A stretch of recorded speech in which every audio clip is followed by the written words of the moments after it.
What is going on YouTube and Weight Loss Warriors? It's your boy C-Dub and I'm back with another video.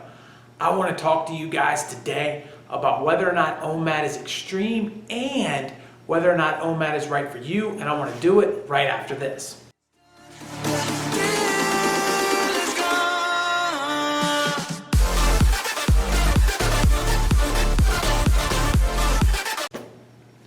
Hey guys, what's going on? If you are new to my channel, I lost 125 pounds using the OMAD method of intermittent fasting, and that gives me a little insight today to talk to you guys about an important topic, and that is whether or not OMAD is extreme and whether or not OMAD is right for you.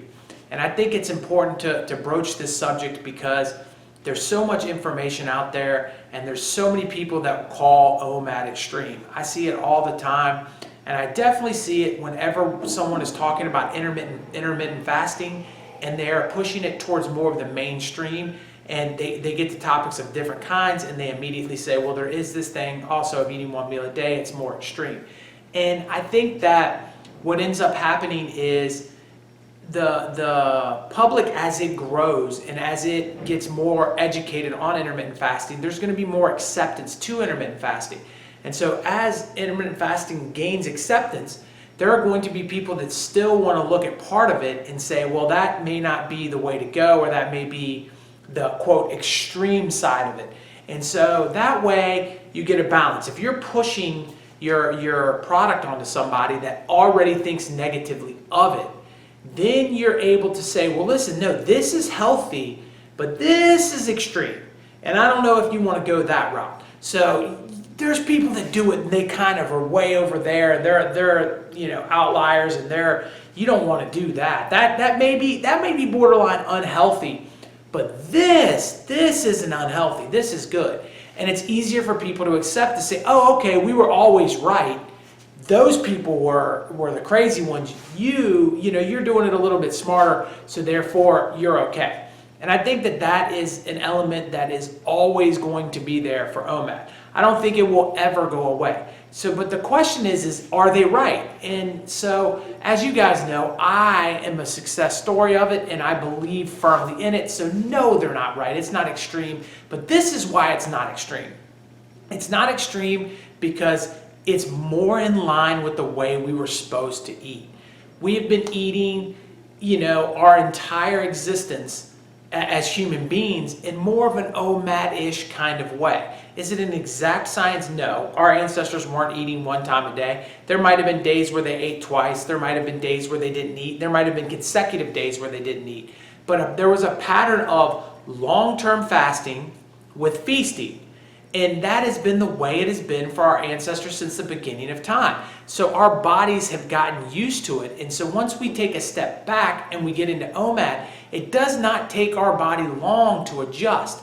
Worst case scenario, 8 weeks. Best case scenario, a week. There are people, and they're going to fall in both categories, but if they can tough themselves through a couple of months of adjustment and getting their bodies broken out of the addiction to eat all of the time, then what ends up happening is, on the other side of that, is a euphoria of freedom. Freedom to understand that you don't have to eat, and to take back your life, and as I always say, get back in the driver's seat and let food get in the passenger seat. And that is a powerful, powerful place to be. So is it extreme? Absolutely not. OMAD is normal. We just got away from what normal is as a culture. Now, the second part and the second question that I asked is the one that I think is important, is OMAD right for you? And so who should and who shouldn't kind of deal. And OMAD is obviously a personal choice, and there's obviously a period of time that you're going to have to go through that's going to be an adjustment. It's not going to feel the best. So if you're not willing to go through potentially 8 weeks of uncomfortableness to get to where you need to be with eating one meal a day, then OMAD isn't right for you. Another group of people that OMAD may not be right for are people that are having trouble getting a decent amount of calories in one sitting. If you fill up very quick, I always recommend that you still do a 20-hour fasting window and you go to the Warrior Diet. I think the Warrior Diet is an amazing diet. I think next to OMAD, it is something that most of you should be able to do. And if you give yourself a little break there where you're eating a good, clean, meal in the beginning, like a salad, and coming back with a dinner later on, I think your OMAD will be better. So if you're that person, then you need to go to the Warrior Diet. Another person that I think OMAD would not be good for is somebody that gets headaches all the time from not eating and does not adjust to that through the 8 weeks. So what I mean by that is you don't know whether or not the headaches will go away. Most of us it does. So if you grit it out for 8 weeks and you're still getting headaches, you're still feeling lightheaded, you're not feeling right eating one meal a day, I don't think it's right for you. I think people with medical conditions that I'm not educated on should definitely check with their doctors first before doing OMAD. And OMAD probably isn't right for them either. So other than that, eating one meal a day is probably not right for somebody that's young too. If you think about it like this, our bodies are either doing one of two things. They're either eating itself or it's growing. And there's really no in between. We're either, we're doing one or the other. And at some point your body stops growing. And so then we want it to eat the fat on our body. That's what we want.